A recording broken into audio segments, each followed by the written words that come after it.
Welcome back, everybody. I'm Mark Peter Davis, managing partner of Interplay. I'm on a mission to help entrepreneurs advance society, and this podcast is totally part of that effort. All right, we're back from our winter break, and we're going to kick off today's episode with a really exciting interview. I am talking to Dylan Taylor. He is the CEO and chairman of Voyager Space. It's probably a company you've never heard of, but you're going to.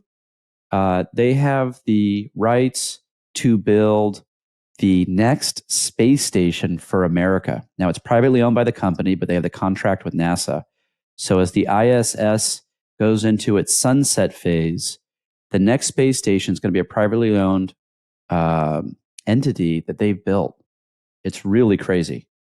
Dylan, I would say, has got to be probably the third most significant name, maybe fourth, something in that top five in the entire space industry. So a lot of people know Bezos and Musk, but Dylan's kind of in that bucket. He's incredible. He's got a message for us today around the importance of space as an industry for social advancement. A lot of us get tangled up in thinking about space in the context of the mission to Mars, and it seems pipe dreamish. Dylan kind of brings us back down to reality, reframing space as a unique environment for scientific research, manufacturing, etc. So space is going to make life a lot better here on Earth. And so we're at the very beginning of a journey where this new frontier becomes extremely relevant for all the rest of us. So without further ado, very excited to bring you Dylan Taylor.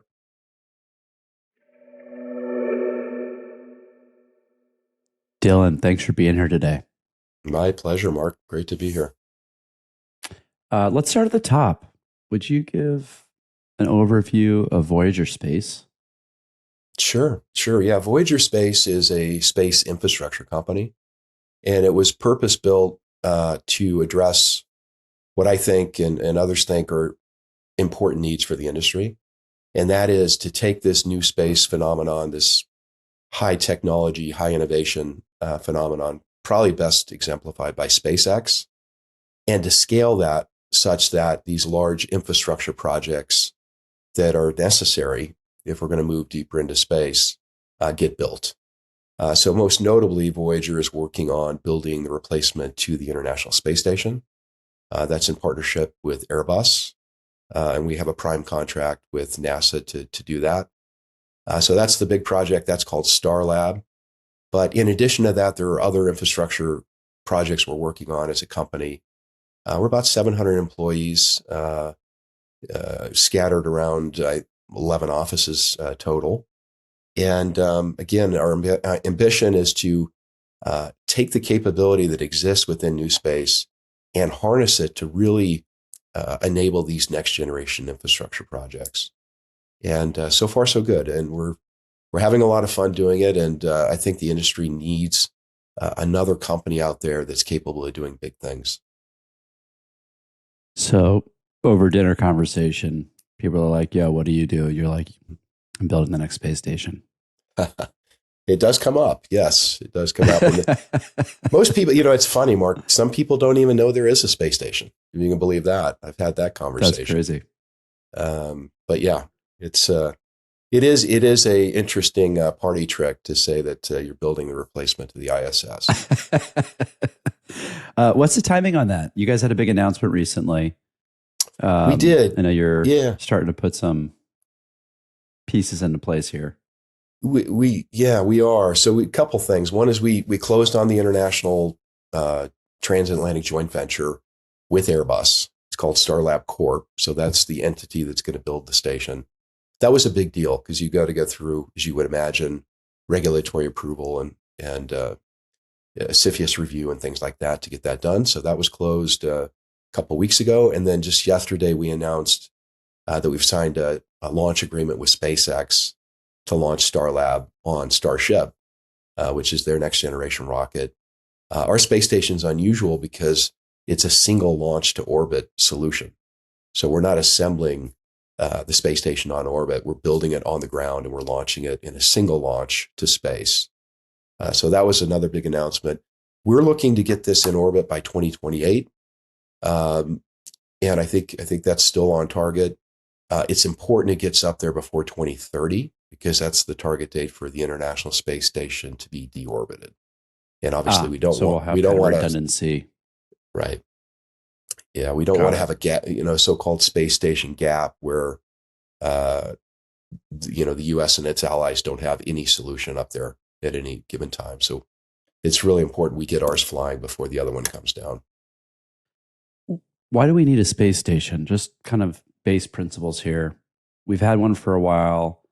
I think to the average consumer, we're imagining people are growing plants in space, and it seems like a neat party trick and kind of like a hobby. But I think you probably think it's more than that. Why is a space station important to mankind? Yeah, it definitely is, Mark. So I think there's a few different angles on that. One is my oldest daughter's 21. She's never lived in a world where humans didn't live in space, right? We've had humans on the International Space Station continuously for 22 years now. So geopolitically, I think it's incredibly important to show the international cooperation. Russia's on that station. They can control the propulsion. And for years, the U.S. only had Russian rockets to take them up there, right, before SpaceX came along. So I think geopolitically, it's one of the best things humans have ever done. I think it's worthy of a Nobel Peace Prize. And, I think it's a tribute to what's possible in international cooperation. On the scientific side, a recent NASA administrator, I won't quote him by name, said to me that there's never been an experiment done on the International Space Station where we haven't learned something. So we're doing real research on the International Space Station. And in fact, our company is doing much of that payload, those missions to the space station, because we're the largest commercial user of the International Space Station. But we're doing about, the industry is doing about $400 million of scientific research on the ISS today. That includes biopharma drug development, ag tech, as you referred to earlier in the conversation, concepts in space manufacturing. And for those of you who don't know, the International Space Station is in microgravity because it's in continuous free fall. That's a magic laboratory. And the reason for that is there are things that you can do in microgravity that you simply can't do here on the Earth. So, for example, in biopharma drug development, one of the key things with drug development is formulation. How will that drug work in a human body? And to test that here on Earth, because of gravity, you either put it in an animal or you put it in a human. Those are your two choices, both expensive and risky and, have other issues. If you do that same formulation, that same experiment in microgravity, you get that third dimension because it's not being squashed by gravity. So the protein folds, the enzymatic reactions, all those things are different in microgravity than they are here on Earth. So we get breakthrough drug development in space as well. And just final point I'll make is, I tell people the commercial space stations coming online do not address demand, they create demand. And by that, I mean, there would be vast more research done on orbit if it was easier to do research on orbit. And we've got a few issues with the ISS. One is it was never designed. It's kind of a hodgepodge. It was never master planned as a laboratory.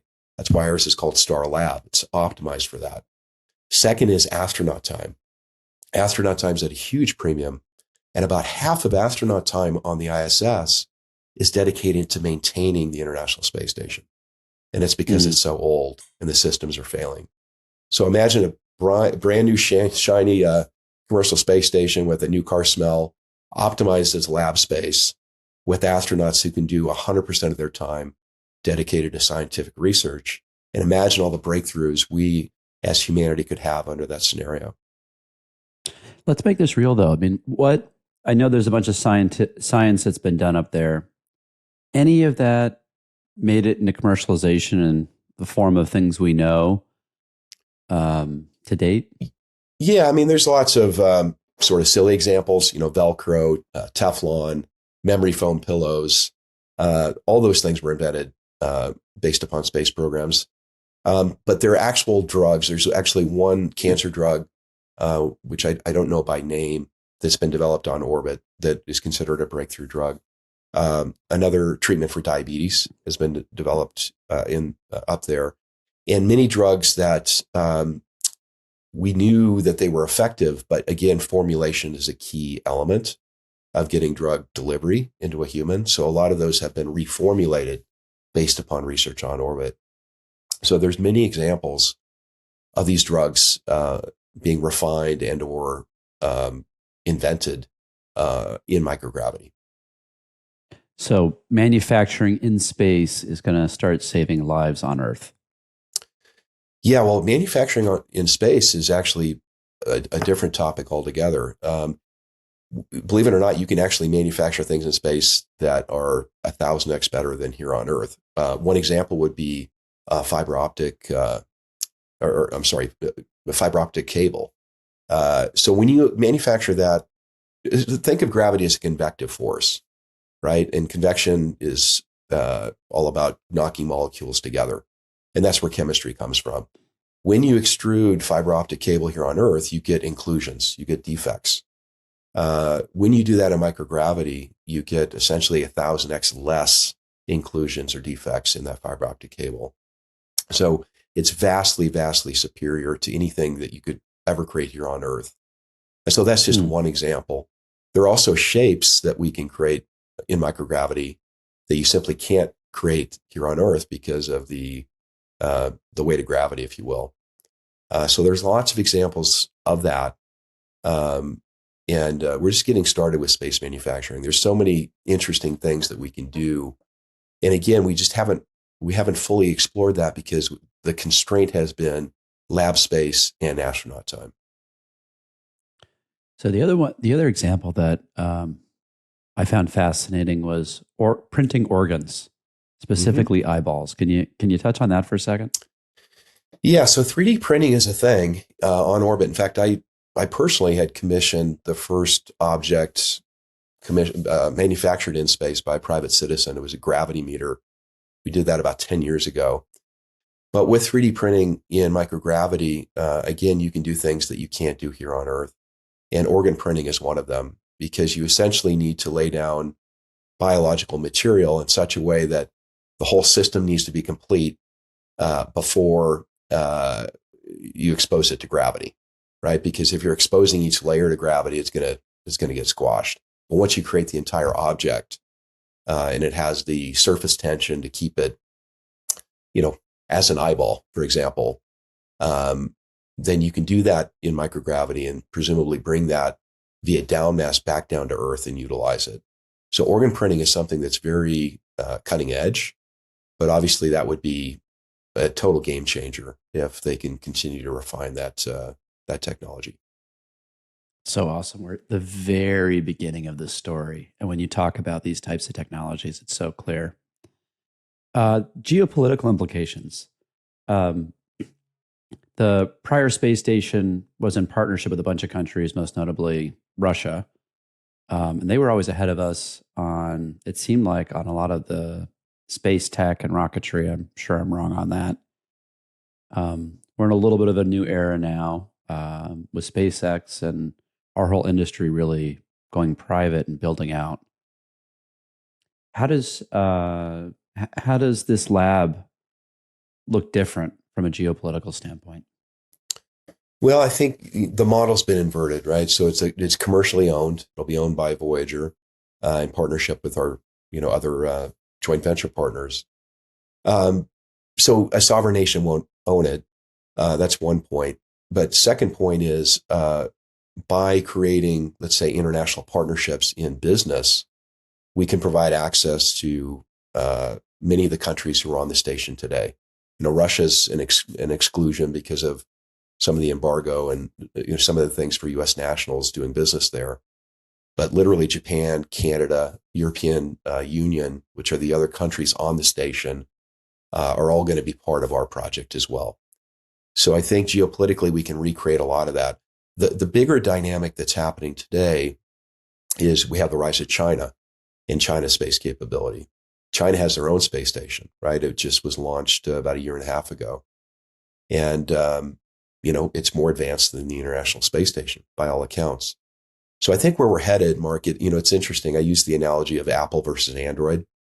We're really developing two different ecosystems, a US-led, Western-led ecosystem and a Chinese-led ecosystem. The real question is, we went at the UN, they had 22 space agencies registered at the beginning of the 2010s. That number is now over 90. So many, many, many countries have space ambitions. Many of these countries have resources, Saudi Arabia, India. So the real question is, where will those countries gravitate?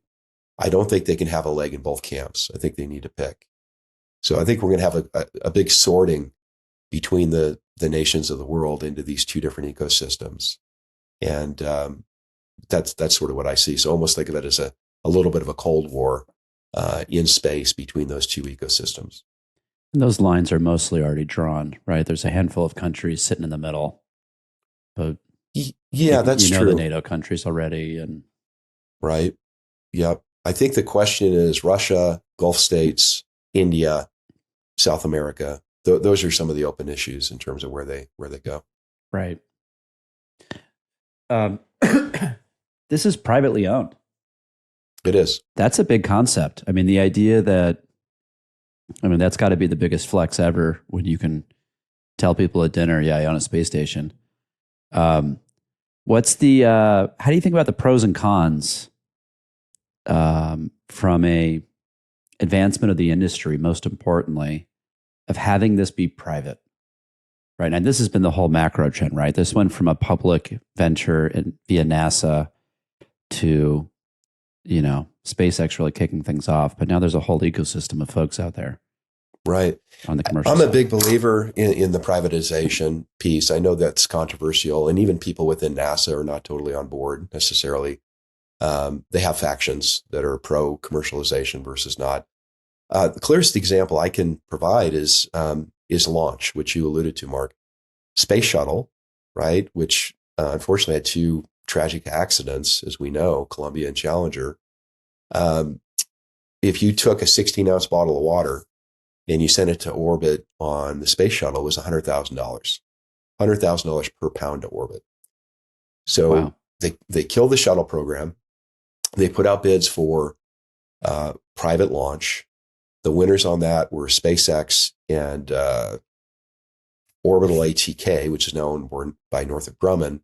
And then later for crewed space flight, it was SpaceX and Boeing.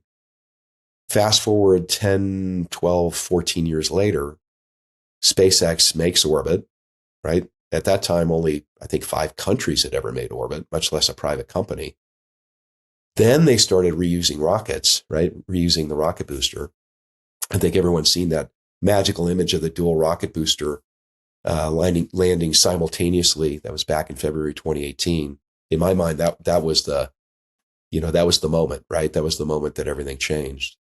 And now with the Falcon system, SpaceX is launching about every 3.5 days, which is insane. And it's about $1,500 a pound to orbit. So, 100x improvement. And then they're working on the next generation rocket, which is what we've agreed to launch STARLAB on, Starship. And we're looking at $400 a pound, roughly, to orbit once that makes orbit. So these are complete game changers. And I don't think you get that innovation. I don't think you get that disruption if you stay with the status quo. And so I think NASA realizes that. And they realize that with private space stations, they're going to get much more innovation. They're going to get things implemented that they hadn't considered before. The private sector can take a bit more risk in terms of ideas. So I think ultimately it benefits everybody. It benefits NASA, it benefits the private industry, it benefits humanity. So I'm a big believer in privatization. Now, you guys landed a pretty massive public contract. As a private sector guy, I'm always been building companies and investing in companies for years and years now. Guess decades and decades, getting old. As I look at this, though, I've never journeyed into picking up government contracts.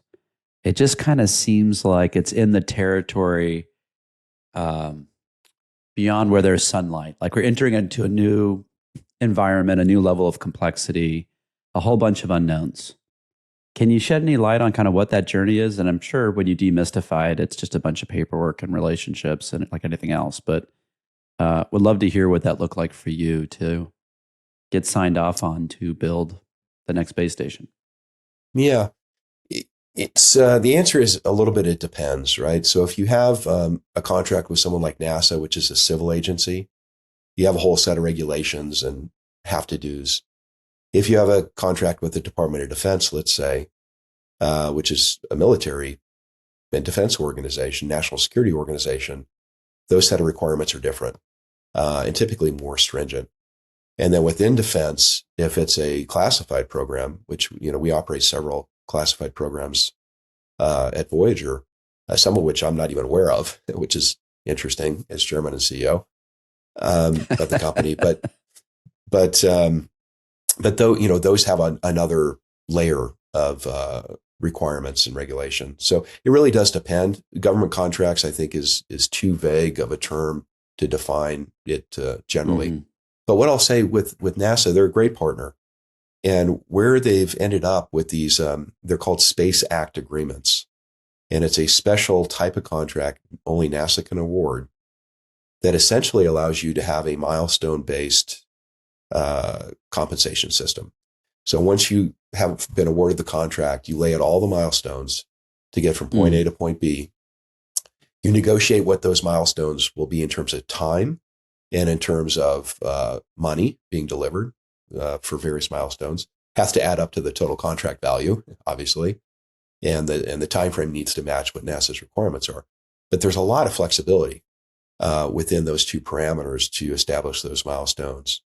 And I think it works quite well.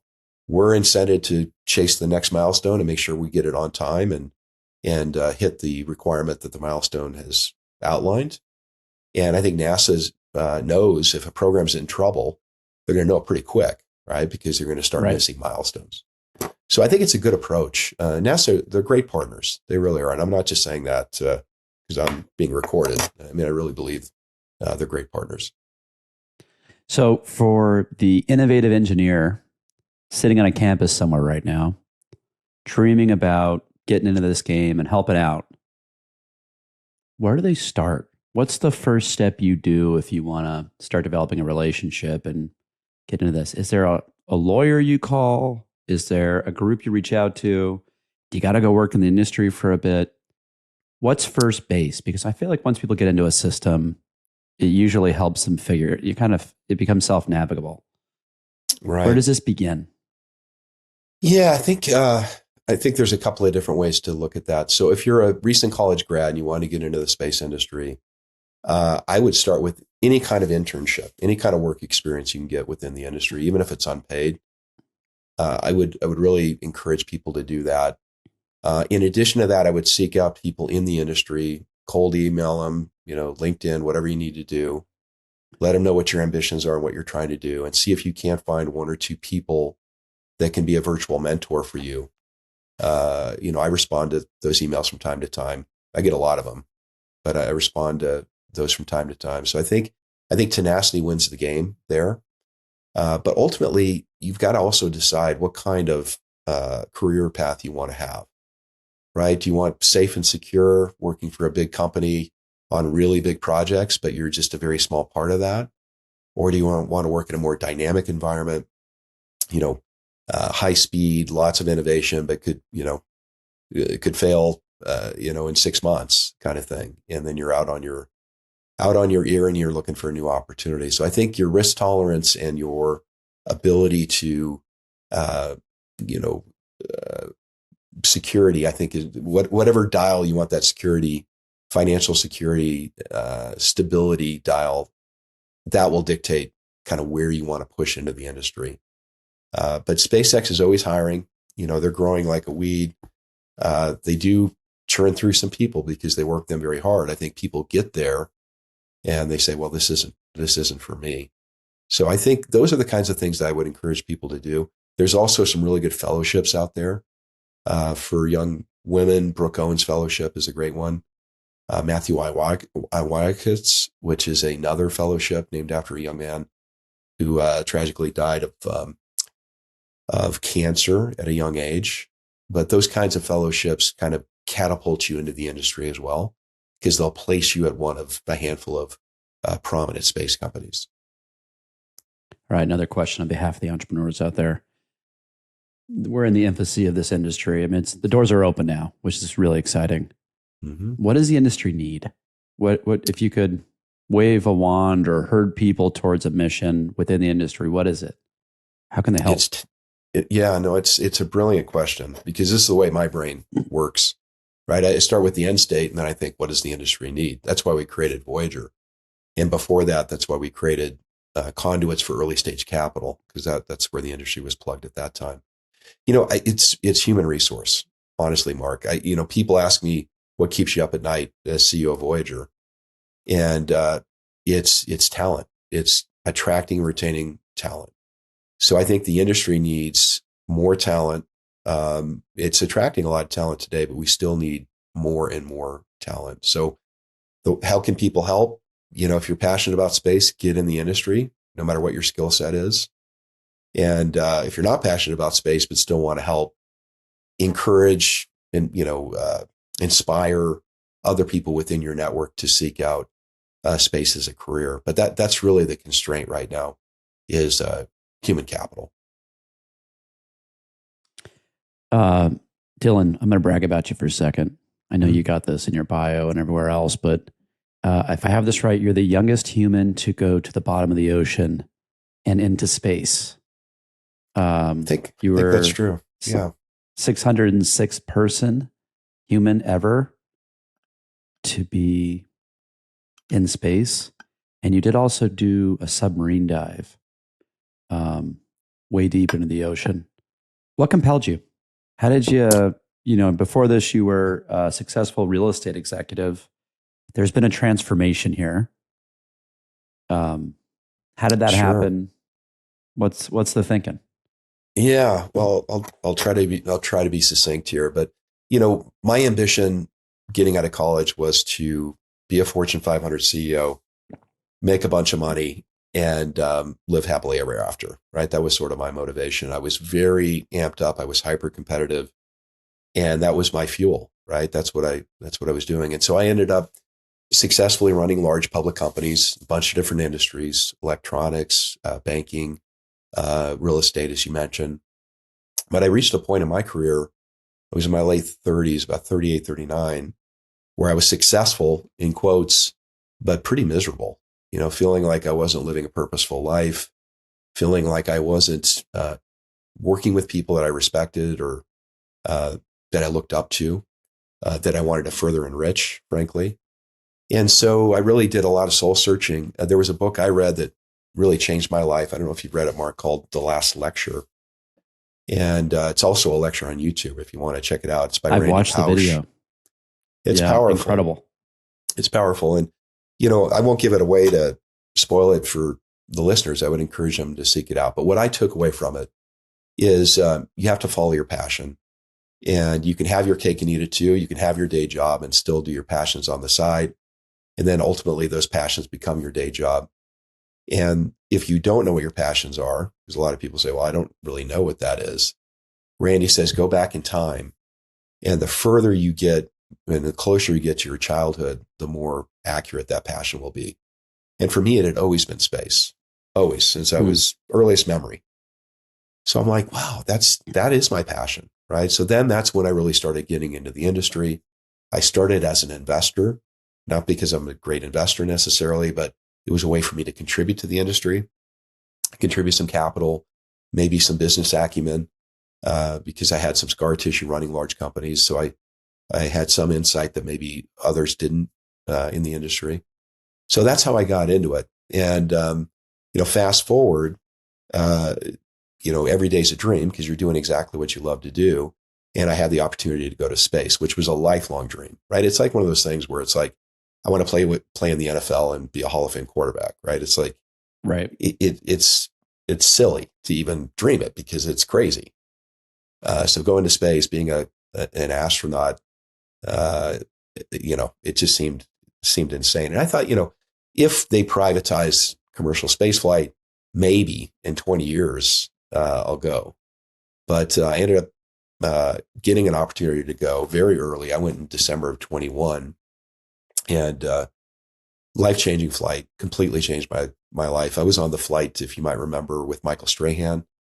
So that was really covered pretty widely. It was live on CNN, and Michael was hosting Good Morning America from the pad and all this sort of thing. But that was a life changer. And then after that space flight, back to the ocean, deep ocean stuff. People assume when you go to space, they assume two things. They assume you have resources, and they assume you're crazy. Right? Those are the two things that they think. And so I had this opportunity to go with Victor Vescovo, who had the only sub capable of going to the bottom of the Mariana Trench, and got invited to go with Victor. And for me, it was like, how do you say no to something like that? Right? It's like, right. Do you want to go to the bottom of the Mariana Trench? I'm like, yeah, I think I do. I didn't even know that that was a thing, but and that ended up being the second coolest thing I've ever done in my life, because we went to a part of the Mariana Trench that no humans had ever been to before. So I felt like a true explorer, true pioneer. We discovered things down there that they didn't know were there. So that was super cool. So yeah, that's how that all came about. But space flight, that was the dream that came true for me, and a day I'll never forget. Obviously, that's an inspiring message, and I think one we all hear. Follow your passions, but you have done it, my friend. This is real. Thank you. And now you're, building a space station, which sounds kind of, not to be cheesy here, out of this world.